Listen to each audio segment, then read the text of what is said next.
Shalom and welcome to this edition of Revealing the Truth, where we cover the headlines, the heart lines, and biblical truth. I'm your host, the Reverend Rabbi Eric Walker. Joining me live in studio today is Michael Hart, the proprietor of heartofamerica.net. You can find his shows, his broadcast lineup on every Monday, and then there's that on Tuesday, The Michael Hart Show, Wednesday, Unknown America, which is also the name of his book. And we're excited to tell you about the new kids version of that book that's going to be coming out. He does the Michael Hart Show again on Thursday, and then situational security, talking about situational things like, look, we just watched what happened in Sri Lanka. We watched what happened as we celebrated the anniversary of Columbine. All of these things, all wrapped up in someone who has been in talk radio, who has been a conservative voice in America, a constitutional conservative voice, but has a broader view of coming from a biblical world view. Michael, welcome to the program. Thanks for having me. Always glad to see you. Michael and I go back many, many years, did many shows together. Michael, I'm confused. I'll just be quite honest with you. I listen to the political commentators, and they're all saying the same thing. They're rehashing four talking points every day, and the talking points are all the same thing, but none of them have anything to do with America. None of them have anything to do with what it means to be an American, what living in America, in a country where you have a representative democracy, of the people, by the people, for the people. I kind of equate it to the Old Testament, where the law was given to a people, not a person. The Constitution was given to a people, not to a person. Our individual rights are contained within, but this was something that, in order to change it, requires the people to change it. The government can't change it. The states have to vote on it and change it. But I see no representation in Washington. I see no representation in our state capitals. I see the idea of being an American so watered down and so confusing that someone like myself, who was raised to be an American, is having a hard time articulating what is an American. Right.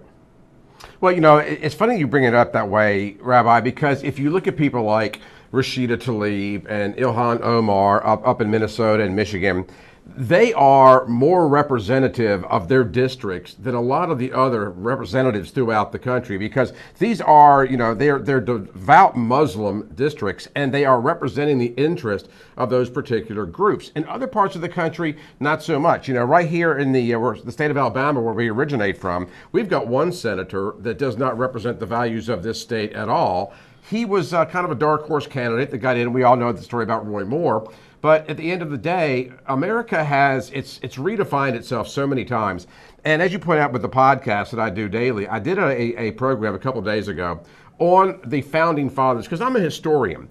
If the Founding Fathers were to somehow reincarnate themselves to this day, the America that we live in is not the America that they envision, and we are so far removed and so far afield from what they envisioned. We are America in name only this day and time, and we have over-melting potted ourselves to the point where our national identity has been so diluted that no one can really define it any longer. It boggles my mind that for those who are I deal with the whole 99% of our program is talking to the biblically illiterate. Now we're talking to the constitutionally illiterate, and we're talking to a country that is completely unaware that there are 50 major dictatorships around the world representing a population of over 1 billion people. Dictatorships. People are casting this word socialism around like it's something that's good for this nation. It hasn't been good for any nation, ever. There's never been a successful socialistic economy or government situation, but yet people are running to this like it's a drug. There's so much confusion. There's such an identity crisis that people have taken the position that the conservatives are just sitting back and throwing up their hands and saying, why say anything? Nothing we say is going to be paid attention to. Congress is not going to act on anything. There's not going to be legislation. Right. Their only job is to persecute the president. They don't love America. They just hate Donald Trump. And there's a wake-up call coming, because every single member of the House of Representatives is up for re-election in 2020. Is that correct? Mm-hmm. Every 435 representatives are up for re-election. Are any of them acting as if they're up for re-election? Well, for one thing, I do believe that the Republicans are probably going to flip the House this time around. A lot of the nonsense is beginning to kind of permeate through. But what was it, 3-4 days ago, when Nancy Pelosi made a comment that, talking about the district that's currently held by Alexandria Ocasio-Cortez, that a glass of water with a D on it could get reelected. And there's a lot of truth to that. But at the same time, we're seeing a redefinition of what the House is. Ironically enough, with the new guard represented by the Justice Democrats, and then the old guard, the Pelosi's of the world, if you will, there's a lot of clash going on there. And so we're going to see the possibility, as we get closer and closer to 20, of infighting within the party that may very well flip it. But the party's going to have to redefine what it is as well, because you're right, it has moved entirely to the left. And the reality of it is, a lot of the representatives that are currently there, they feel as though they are entrenched. But if we learned anything from Ocasio-Cortez and Joe Crowley up in New York, is that any one of them is vulnerable, but for whatever the reason, they just don't see it. We're looking at a presidency that has accomplished a tremendous amount for this nation, both here and abroad. Great accomplishments. The economy soaring, the stock market up 25% since this president has been in office. Unemployment rates ridiculously low. Housing prices are going up. Even mortgage rates are coming down, which is incredible in this kind of economy. If in fact William Barr and the conservative members of the Judicial Committee, the House Oversight, all of these committees take a look and open up the Hillary Clinton, the whole FISA, the whole everything leading up to the Mueller report that was done illegally. Is there a possibility that next year we're going to see real indictments coming down for Obama administration officials, FBI officials? Can we possibly see a real shakeup? Because this whole thing has been so embarrassing. I go to Israel. I'm leaving again in a couple of weeks. I go to Israel, and they look at the government here, and they just say, you people do nothing but fight with each other. That's all you do. It's kind of like Parliament. All they do is yell at each other from across the aisle at each other, and look at where they are with this Brexit thing. They're still voting on Brexit when they already voted on Brexit. It seems to be that this cycle of just politics for the sake of politics, it's almost like there should be a disqualification that if you've ever been elected to an office in any point in your life, including classroom president, that you are disqualified from holding a public office in this country. That should be on the form, saying that if you know anything about politics, you have no place in Washington, and a clean house. Is there ever going to be any action against these crimes that Donald Trump was supposed to be charged with, but of course didn't do? But the people that did the crimes, what's going to happen to them? Well, the short answer to that is no. At least I don't think so at this stage of the game. You point out about people being in politics. That was actually the original intent of the House of Representatives. It was supposed to be representatives of the individual state that had very limited political experience. They were the farmers and the merchants of their particular town. But at the end of the day, the swamp that Donald Trump speaks of, or call it the deep state if you want to, whatever, I think it's much, much deeper than perhaps even he realized. And he's not just fighting against the personalities, Rabbi, he's fighting against the mechanism which is inside the Beltway. And so he's got this constant battle of people that may very well be caught up in that snare if in fact the indictments were to come forward. Because one of my thoughts is if Barr decides, and it won't be Clinton, but if Barr decides to go after somebody within the administration, that person talks, I think you're going to see some of the dominoes begin to flip without further indictments. But if Nancy Pelosi is correct, and I believe that she is, that an impeachment of Donald Trump could be divisive with this country, imagine what happens if you take out the entire Democrat Party, and I do believe you're going to catch some Republicans in that as well. So again, the short answer, I believe, is no, it's not going to go that far. I believe there will be some indictments, but at the end of the day, I don't know that we want to open that Pandora's box from the perspective of the Trump administration for fear of the fact that it may very well just dismantle government. It should happen. I don't know that they have the courage to make it happen. Here you have William Barr, former Attorney General under the Bush administration. Right. Second termer. Has this ever happened before where we brought back an Attorney General? No, not to my knowledge. So here's a precedent setter that says that somebody that's an inner worker, somebody that knows the system, somebody that knows the Justice Department, somebody that knows the FBI, the CIA, the intelligence community, they know how they operate, they know how the FISA process is supposed to work, they know how to handle indictments and things like this. Do you see some form of, and it's stunning to me that Hillary Clinton is commenting on these kind of things and still has a voice in America.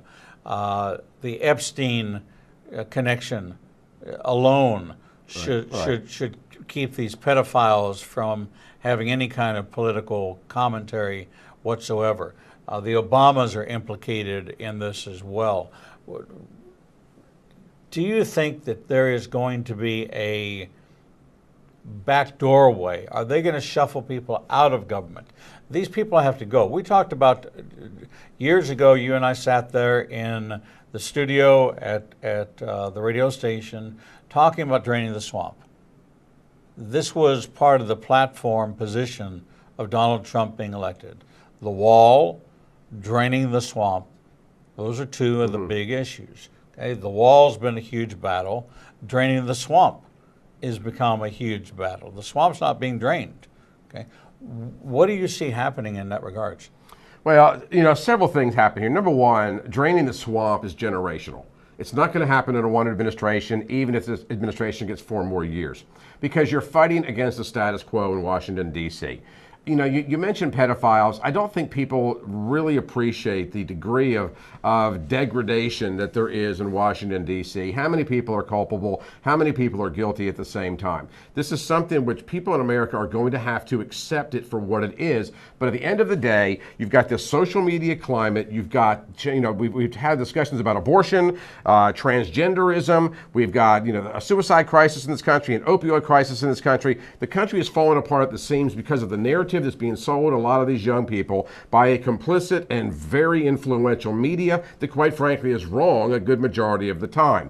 I really do believe that a big part of the issue that we have to deal with here is the media and the way we regard these things, and that includes social media as well. The politicians are almost a byproduct of that. They're almost a symptom of a media that has gone completely out of its mind and is taking these great undereducated voters with them simultaneously under the auspices of socialism for all, which begets us all free health care and the forgiveness of our student loans. It sounds great, but we have become a social media America. And until we steal the narrative back, I hate to reference Alex Jones, but there really is a war on for your mind. And that's a war that they are winning. Until we get the facts out there, the data out there, exactly what you're doing in this program every day of the week. Because you're right, the Foxes of the world, which I used to watch every single day of the week, I can hardly turn it on any longer because it is trite, it is talking points, and it's just feeding into that base narrative that we've been talking about for 10, 15, even 18 years. And too many people are falling victim to that. We have got to steal the truth back from the press, and I think that's where we need to begin. So what platform could we possibly use to do that? Sean Hannity, God love him, but if I hear him talk about bleach bit and taking a hammer to a server one more time or to a BlackBerry one more time, I think I'm just going to scream. It's the same words over and over and over and over and over again. There was no expectation that a Laura Ingraham or any change at Fox was going to kind of move them back to the creative, and they were a creative impact during the election. They were a creative point of view during the election, but they fall in the trap of being almost the anti-network network, and yet they're playing the same narrative just so they can poke holes at what others are saying. So they're saying the same lines just as often as the other networks are. They're just taking an opposing view. So half the time is spent pointing it out, the other half the time is refuting it. So they're really a 50-50, not 100%. So with a Mark Levin, who is extremely conservative, who is a very sharp voice, he was kind of stomped on in the launch of his television program. He now comes on Sunday nights, certainly worth listening to. He's on Patriot Radio, certainly worth listening to. But when you take a look at where there's going to be an honest assessment coming out of Washington, is there the ability to have an honest assessment to come out of Washington? I think that there is, but I think people need to realize that, at the end of the day, journalism is an entertainment industry. They are kowtowing to their sponsors, whether they want to admit it or not. I really do believe, and at the risk of this sound like it's pandering to you, I really do believe that the future of the media is programs just like this, as well as mine, where we are unencumbered by FCC regulation. Of course, we need the capitalization to keep our programs on the air, but we're not beholden to corporate sponsorship. We're not worried about the boycotts. We're not worried about the social media backlash. It is the independent, or as I sometimes refer to, orphan media that's putting the truth out there, and people need to understand. There's a place also for the Mark Levins of the world, but at the end of the day, Rabbi, the majority of the country is center right. When you go too far into the Constitution, too far into the weeds, you begin to lose people. That's one of the things that all politicians, if you think about it for the last 20 years, maybe 30 years, every single presidential campaign has had hope and change, or change and hope, or hope to do something better as part of their campaign. People want to be inspired, they want hope, and when we go deep into the weeds with the details, people begin to lose interest because it's too much for them to digest. So if people want the truth, they have to go to the independent media, because right now the corporate media is keeping it as topical as they possibly can so they can simply play to the base, so they can keep the advertising dollars coming in the door, but at the same time understanding there's a place for the Levins of the world, but the majority of people out there are not intellectually equipped to deal with that on a day-to-day basis, so they get this constant diet of watered down. The world is basically unplugging from cable TV. Network television is the last resort. You want it for your local news feed and your local weather report, but that's about all you want. So if people are unplugging from cable, they're going to programs like ours, which is web TV based, which is either through subscription services or self-distribution like we do, through the donors that we have that fund our distribution.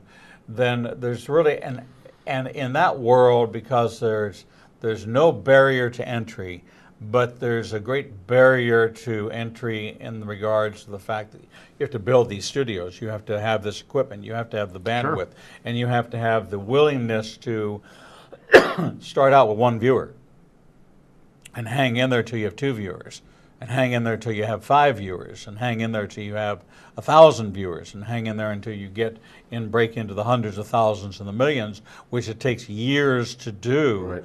And you don't even become viable until your 3rd year. We just are in our 3rd year, just finished our 1st quarter of our 3rd year, where we're now considered to be somebody that is stable, that we're on a growth curve and we're established. We're not going away. This isn't ending. We're really now at the turning point where it's going to be, we have a future. But the reliability, truth, Christian values, all of that have to be at the foundation of it. It can't be for the purpose of advancing an agenda. It just has to be an advancement of the truth. how many people really want to know and how many people are really capable of handling the truth? I think it's minimal. I really do. I believe that most people, when you accept the truth, then you have to take responsibility for your own actions. And when you accept the truth, you also have to, take into consideration that government cannot be your benefactor. It cannot be your parent. There's a lot of people in this world, Rabbi, that are very irresponsible in terms of the way they live their own lives. There needs to be that third-party influence. And when you reveal the truth, as you do every single day, there's an awful lot. For a Christian or for even a Messianic Jew, you've got to come to terms with your sin. And that's very difficult to do. I've got such a plethora of it. It was easier for me because I couldn't run from it because it kept chasing me. But the same thing applies to truthfulness. Most people cannot handle the truth because the truth admits failure. It admits that you're wrong. And if you're wrong about this, you might be wrong about that. That's why so many people pollute their minds with a narrative. Most people don't look for a truth. Most people look for evidence to support what they've already decided to believe. And until we break that model, and we probably will not in our lifetimes or ever for that matter, we are going to continue down this pathway because I hate the word brainwashed. I don't like to use the word indoctrinated, but that's exactly where we are in this country today. And that portion of the population is taking on a growth spurt that's about to surpass the rest of us. Well, historically, which is your area, we've seen this before with the propaganda. We've seen this before with the first fireside chat, where the president was able to get on and have the very first fireside chat and reach the people with a message, and everybody bought into the message. FDR's New Deal, although there was a resistance to it, it wound up becoming the law of the land. It's what our Social Security system is based on, and many of the programs that we have in place today. We have Donald Trump, who is using the bully pulpit, right, to a great impact, okay, and completely bypassing media, saying, I don't have anything to do with the media. Right. All right. I'm not going to go on 60 Minutes. I'm not going to go, I'll talk to Sean Hannity on the radio, all right, and give a couple of exclusive interviews here, but I'm going to do these rallies. I'm going to get these people fired up. This is where I'm going to disseminate the information I want disseminated and delivered out there. Is the media becoming not just a nuisance and a false narrative, but is the media becoming expendable? I think to a large degree it already has. And going back to the fireside chat that you bring up, you also got to remember it's a matter of distribution. How many different channels is this program distributed on? You want to watch NBC, you're going to watch NBC. Now you're all over the world, you're all over the internet. And so you've got the message which has gone exponential. Something else to bear in mind, which drives me nuts. How many people are there that have 3,000, 4,000 people that are following them on their Facebook page? Back in the day, when talk radio was first in its infancy, you would have these AM talk radio stations all across the country that didn't have 4,000 and 5,000 listeners. Now you've got 18, 19, 20-year-old kids that have Facebook pages that for all intent and purposes are broadcasting a message. Then it gets shared, it gets rebroadcasted, it becomes absolutely exponential. And we still have that mindset in this country that if it's in print, or if it's a great meme, it must be factual. So ironically enough, I think a lot of what the press is doing today is grappling with its own existence to remain relevant in the cybersecurity and social media world that we live in. And they are willing to do anything or say anything to maintain that position, even if it's a down outright lie. That's where we are in this country. That's the basic theme of my program, and I believe it's the basic one of yours. It is. Absolute truth is paramount. We don't cover stories. We're not news. I'm not a journalist. I'm a talk show host. I took that line from Sean Hannity because we're not news makers and we're not news researchers. We actually, for this program, focus much more on the Christian values, much more on what's impacting the life of a believer. And what's happening in America is eroding the Judeo-Christian values of this country. And this is really the critical issue. We have become a nation steeped in sin, steeped in deception, steeped in betrayal, and we've lost our way. This past Sunday would have been Easter Sunday, and 20% drop in attendance on the day of the year that someone who never goes to church would go to church. Well, this year they didn't go to church then either. And it's a commentary on what's happening in the United States. We're talking to Michael Hart, host of the Michael Hart Show. You can find him at michaelhartradio.net. Is that it? Hart of America. Heartofamerica.net, and get his book, of The Unknown America, which is just filled with things you never knew. And take a look at his various podcasts, a different podcast every day. All of them are available to you through heartofamerica.net. We're going to take a short break, and when we come back, we're going to pick up this conversation, talk about the impact on Judeo-Christian values in America and what's happening with the rise in anti-Semitism, anti-Christian sentiment, and the persecution that's going on, and how violent the rhetoric and the narrative has become for every single American that wants to have a voice. You are subject to great persecution and censorship, and your First Amendment rights are being violated every single day. But unfortunately, you have no one to represent you, and that's a part of the problem. We're going to take a short break, and we'll be right back. Not everything that makes the headlines has biblical importance, but many events that happen around the world do, and you never hear about them. Igniting a Nation is pleased to teach Revealing Prophecy every Tuesday night at 7 p.m. at the Marriott 280 in Birmingham.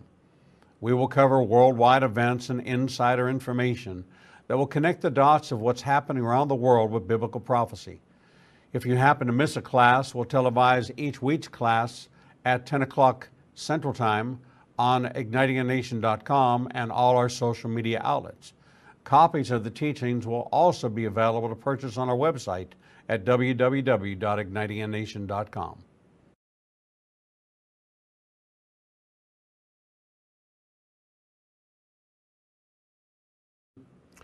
The Lord meets you right where you are, and so does Igniting a Nation's new live streaming outlets. You can now watch Revealing the Truth, Revealing the Bible, and Prophecy Revealed simulcast live each Monday through Friday from 10 a.m. to 1 o'clock p.m. Central Standard Time on YouTube Live, Facebook Live, Vimeo, Periscope, and through our website, www.ignitinganation.com. No matter what device you are using, our program will automatically scale so you won't have to miss a single program. And if you happen to miss an episode, you can always subscribe to the Igniting a Nation YouTube channel and access over 1,000 interviews and never miss your favorite authors, special guests, and topics that interest you the most. There are lots of ways to see Israel, but nothing compares to seeing the land of the book and the people of the book through the eyes of two Jewish believers who can take you on a journey that will bring the entire Bible to life. When you join Rabbi Eric Walker and his #1 rated tour guide, Edo Canaan, in Israel, you'll experience incredible teachings, first-class accommodations, and actually walk where Jesus walked. You will experience the Bible transforming from black and white into living color, and you will never see the Bible in the same way again. For more information, visit us at www.ignitinganation.com/events. The Lord contends with what contends with you, and Igniting a Nation is committed to bringing to light each and every issue that faces a believer's life. Our live stream programming and teachings take you on a journey to finding biblical truth from a wide variety of experts who share their insights into a deeper walk with the Lord. We have assembled the most comprehensive panel of experts in the fields of prophecy, caregiving, healing from trauma, shame, and abuse, and so much more. We continue to expand our teachings and programming to meet your needs. We're committed to healing the nations with biblical truth. Visit www.ignitinganation.com to develop a deeper walk with the Lord and start your journey to a transformed life. The Bible commands us to study to show ourselves approved, but most study using Bible study tools and not actually studying the Bible chapter and verse. Igniting a Nation is pleased to present Revealing the Bible, recorded and taught each week before a live audience. We take you deeper into the actual Bible and verse in both Hebrew and English and connect the dots between the Old and New Testament. You can attend our 2 classes in Tuscaloosa and Birmingham, or watch the program every Wednesday at 11 a.m. Central Time on ignitinganation.com and all our other simulcast outlets. For more information, visit www.ignitinganation.com/events.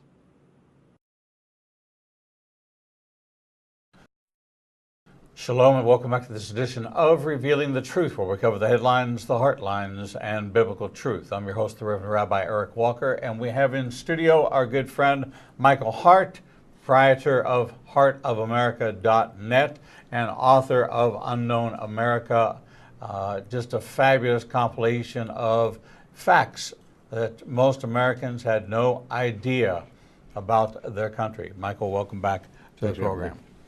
Michael, when we went to break, we were talking about the Judeo-Christian values of the Founding Fathers, of what America was built upon, of why it was so essential that these were God-given, inalienable rights.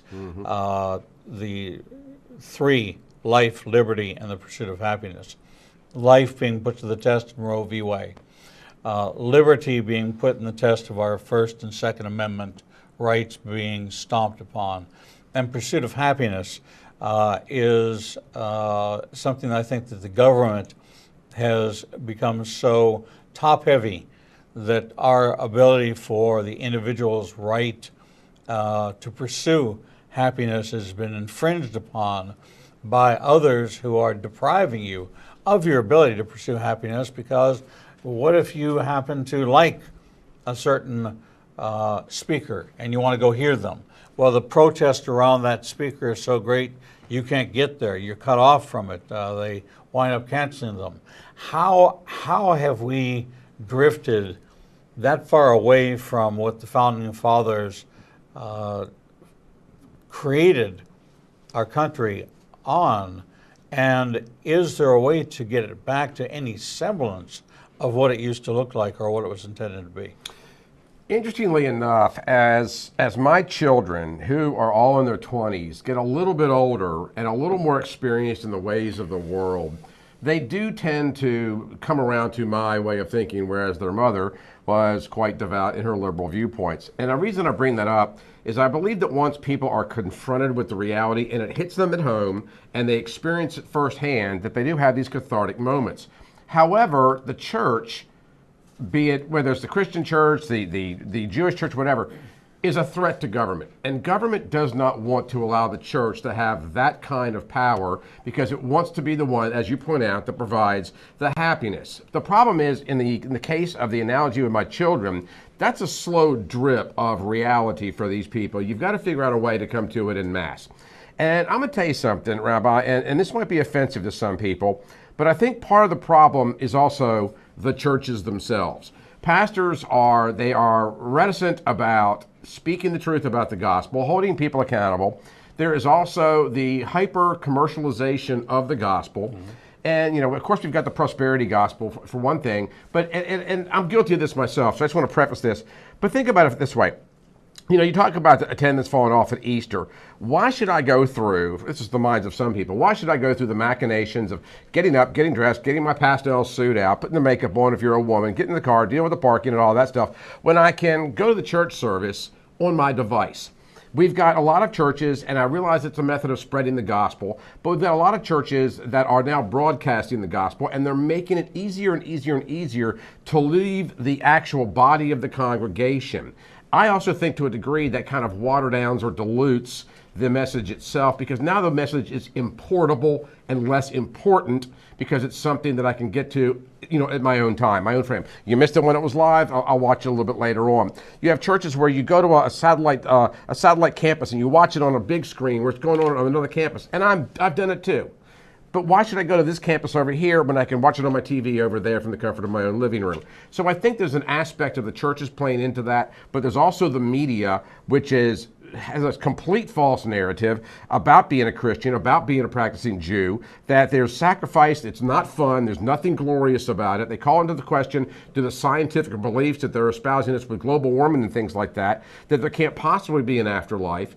So there's no benefit, there's no payoff to being a believer, and it goes on and on and on. But again, we come all the way full circle back to preaching, not in the gospel sense, but preaching or indoctrinating people that are not intellectually up to speed, and that's going to bring me over to our education system in this country. So I know it's an awful lot, but at the end of the day, I hold the churches very accountable, because one thing about the churches themselves, where are the churches when it comes to the attacks which has been fomented against the church, whether it's Muslim groups or any other extremist group or whatever the case may be? It's high time the churches, and I'm not talking about arming people in the congregation, I'm talking about pastors preaching what the Lord would say. The old jelly bands, what would Jesus do? Well, what would Jesus do? Those of us that are believers know darn well what he would have done. You know, it's so interesting that in the narrative that came out of very well-known people, Barack Obama, Hillary Clinton, major voices in the world who offered their condolences to the victims of the Sri Lanka attacks, refused to call them Christians. Mm-hmm. They called them Easter service attenders. This just flew all over me. Okay. These people were there to celebrate the resurrection of Jesus Christ. That's why they were there. They weren't there because they wanted an Easter egg hunt. They weren't there in Sri Lanka because there wasn't persecution by the Muslims that surround them and would love to annihilate them. They weren't there because it was an easy life. They were there to be set apart, to stand apart, to identify themselves as Christians in a persecuted nation and be willing to count the costs. There is not one incident in America where a city or a community was under siege for their Easter attendance and that there were bombings going on and people walking in with suicide vests just because the person was a Christian. And this is exactly what happened in Sri Lanka. It's because they were Christians, because they refused to be Muslims, because they took a stand. And to have two perceived world leaders refuse to say anything more than they were at a birthday celebration. They were at a cocktail party. They were at a retirement party. They were Easter attenders. It so diminishes but yet is such a commentary on how America views anti-Christian acts, anti-Semitism. It's okay to be anti-Semitic. It's okay to be anti-Christian. You just can't be anti-black. You can't be anti-environmental. You can't be anti-abortion. You can't be anti-LGBT. But you can be anti-Christian and you can be anti-Semitic. That's okay. That speech is okay in America.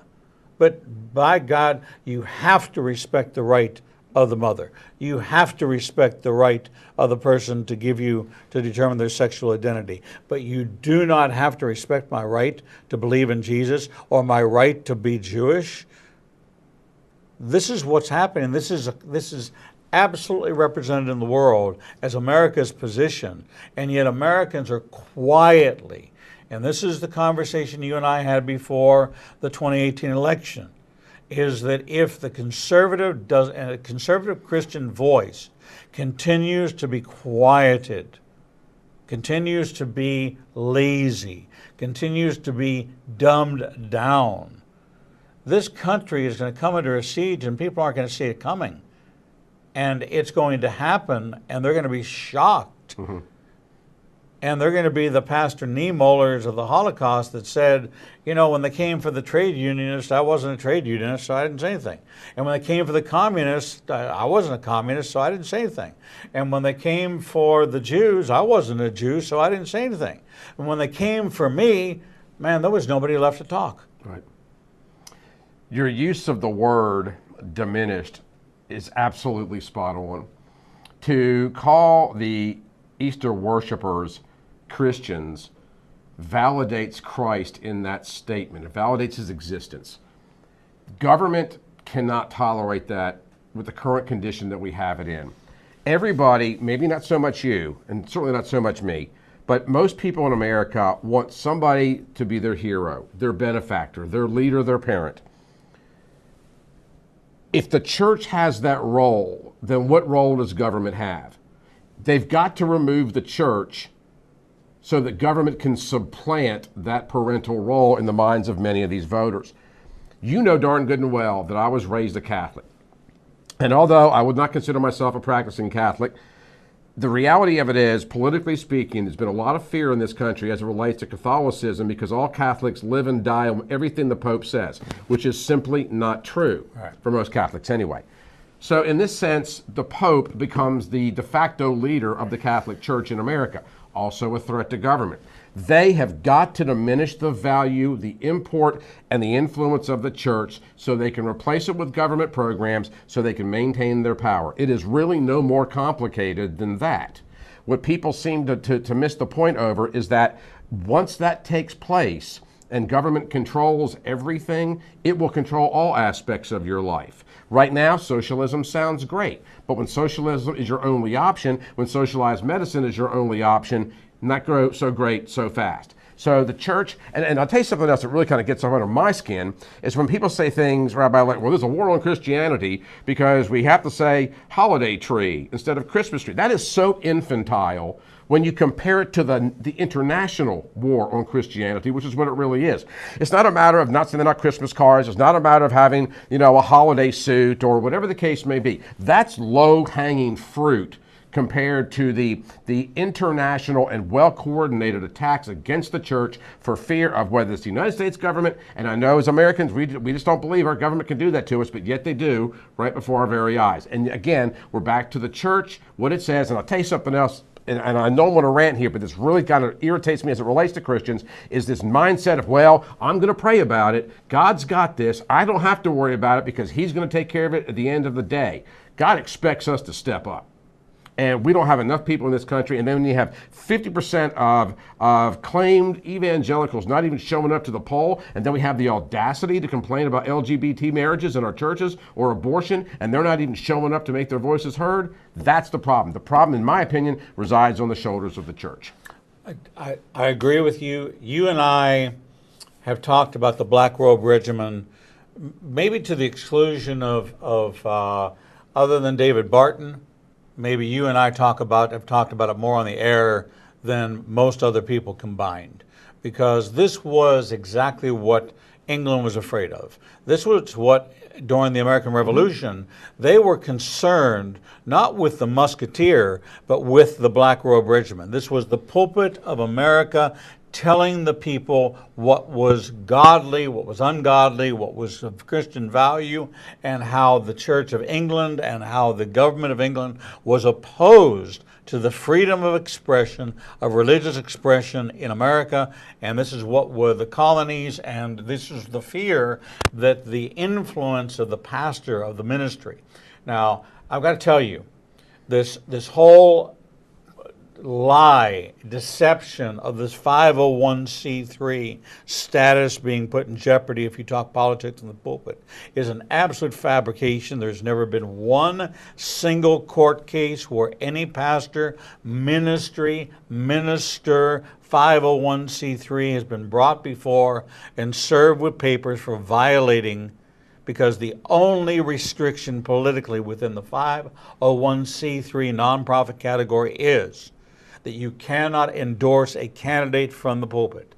That is the only thing. As an individual, I can endorse a candidate. I just can't do it from the pulpit.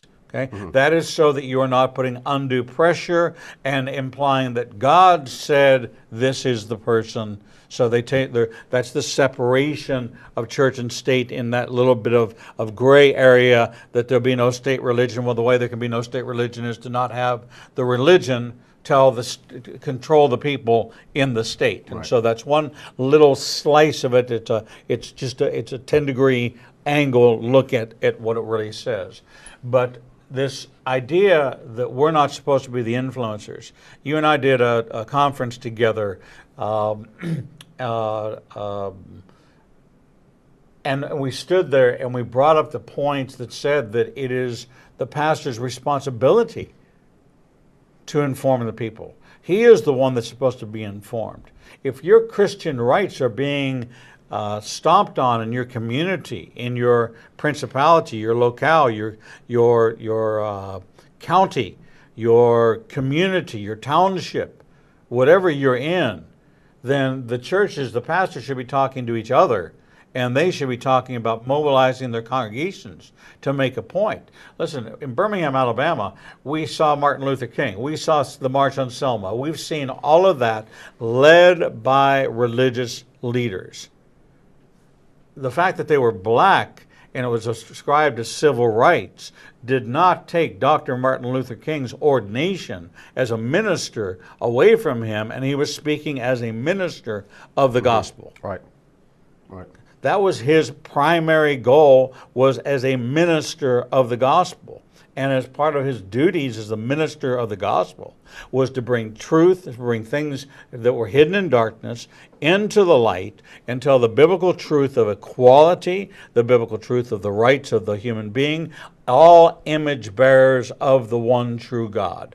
Okay? That was being done as Dr. Martin Luther King, the minister, who wound up becoming the civil rights leader, and all of a sudden now we ascribe to him the civil rights leadership, but not that he was a minister. No, he was ministering. That's what he was doing. He was as leading them as a minister and saying, you have to rise up, all right, because you are not created to be the head, the tail. You were created to be the head. The Word of God is true. Regardless, the Word of God is colorblind. And we have to stand up for our rights in God and in Christ. And yet we've relegated him to become a political activist or community activist or a civil rights leader.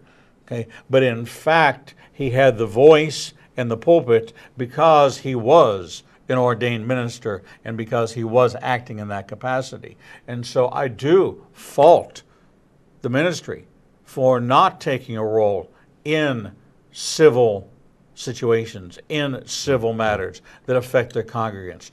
If a state representative is supposed to represent this district, then the pastor is supposed to represent his congregation in these matters. Right. And he is to be the shepherd, and if you strike the shepherd, the sheep scatter. Well, they're so concerned, well, we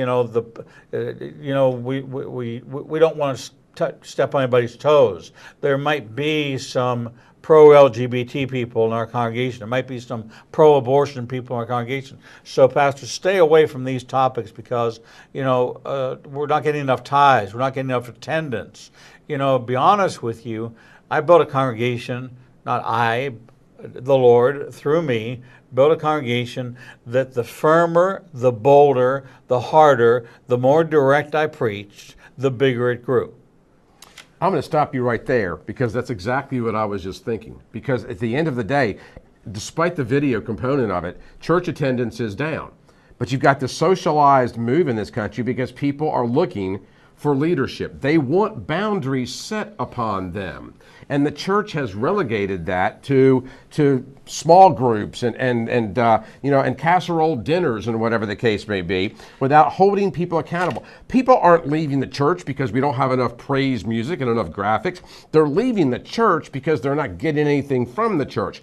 Regardless of whether or not a congregation is there for the gospel of prosperity, all these larger mega churches are in fact preaching these gospels of prosperity to some degree. And so there's an accountability factor that's being lost. The church, people think that, well, people are leaving the church because socialism is supplanting that. I think it's the other way around. I think the people are leaving the church and becoming socialists because they want something more. They want direction. They want to be inspired. They want to be taught what to do, what to think, where to go. And I'm not saying that people are lemmings, but what I am saying is that people, inherently it's in our nature to want to have a leader to aspire to. We have lost the leadership in the church, we've lost the leadership of Jesus Christ, and it's been replaced by leadership out of Washington, D.C., and Donald Trump, not to go political on you, is a threat to that particular model. But the churches are going to have to come to terms with this, or we're going to continue to see a real diminishing of our, not only our attendance, but belief in the faith. Where there is a void, where there is a vacuum, that vacuum will not remain unfilled. No, we're not. And in America today, what people do not realize that if the Judeo-Christian vacuum is there, it will be filled with an Islamic message. And listen, years ago, I sat and gave you the statistics on what happens when a nation becomes 2% Muslim, when a nation becomes 4% Muslim. When you start seeing mayors, congressmen, and senators who are coming into it, and they are now bring their physical attire, their agenda. They are espousing care as an organization to be respected from the floor of the House of Representatives. It is being elevated to the point where it is taking up tremendous media time. Now the media is now a platform for the advancement of Islam, because look how much time these two representatives have been given to tell their story about who they are, as if this was a human interest story, when in fact this is part of the propaganda machine that is established clearly, that took over the South Sudan, that took over Europe, that took over 50 nations in the Middle East, and is going to take over America. And yet they're so blind to see it because we are such an arrogant nation that we refuse to learn the lessons of Europe. All right.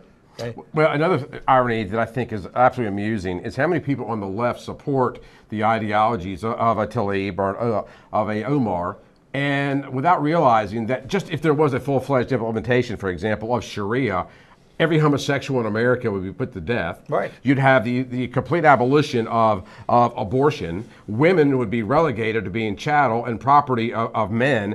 And it's so funny that you've got all these people that support this leftist notion that these two are putting out without realizing that they would be victims of its theocracy. Liberals and socialists constantly lobby for issues, policies, and programs that are counterintuitive to their own best interest. We continue to allow voices, louder voices, Maxine Waters, loudmouth, Louis Farrakhan, loudmouth, Jesse Jackson, loudmouth, Ringgold, loudmouth, Tlaib, loudmouth, Omar, loudmouth, Pelosi, loudmouth, Chuck Schumer, loudmouth. These are just a bunch of loudmouths. And they're the ones that are controlling the narrative because they just have a big mouth. And they figured out that the way to do it is to garner more camera time by being a loudmouth. They don't even know what they're saying. They're saying things that aren't true. They're saying things that aren't law. They're saying things that aren't factual. But it doesn't matter. They're just loudmouths. And it's this big mouth frog that's out there, and everybody's chasing after them with the microphone, and everybody's tuning in and then repeating what's being said. And this is exactly what happened during the entire Mueller investigation. People just kept repeating what was said without anybody looking at the facts. Now the facts are out there, and they don't want to accept the facts because for 2 years they've been saying these aren't the facts, but now faced with it, they can't accept it. So we're under this deception, and granted that the Bible certainly tells that there's going to be a time of deception and all these things must happen, but the point is that as the individual believer, you're still accountable for your mouth and for your beliefs, and whether or not you're willing to lose friends, whether or not you're willing to take a stand, whether or not you're willing to show up at a Republican Party meeting or a conservative meeting and say, listen, when the time comes to vote in this upcoming election, which is coming up now in 2020, okay, who are we going to put in office? Because that's what matters. Because the 4 years remaining, we've got 5.5 years ahead of us that is going to determine the rest of my life. 5.5 years, I'll be 74 years old. Okay? That's the 74 years old. It's going to affect the rest of my life. And we're sitting by idly doing nothing but repeating, repeating, repeating. Okay? Heading down a dead-end path. You're spot on. We were talking with Michael Hart. You can find more about him at heartofamerica.net. You can get his book there. You can become a patron. The Heart of America Broadcast Network airs Mondays, a program called And Then There's That on Tuesdays, and Thursdays, The Michael Hart Show. Wednesdays, Fascinating the Unknown America, and you can get all those podcasts. You can subscribe to them right on heartofamerica.net. Follow Michael Hart. You'll be amazed that there are a lot of conservative voices out there, but there's one that has a particular view which is steeped in what it was like in the original drafting of the Constitution and what our history is like, which is why I say to him, has there ever been a Attorney General that has served twice? And the answer is no. So these are unique facts that you can find only from following Michael Hart. That's heartofamerica.net. Michael, always a pleasure, my friend. My pleasure. God bless. Absolutely. Okay, we're going to take a short break, and when we come back, we'll bring you the next edition of Revealing the Truth.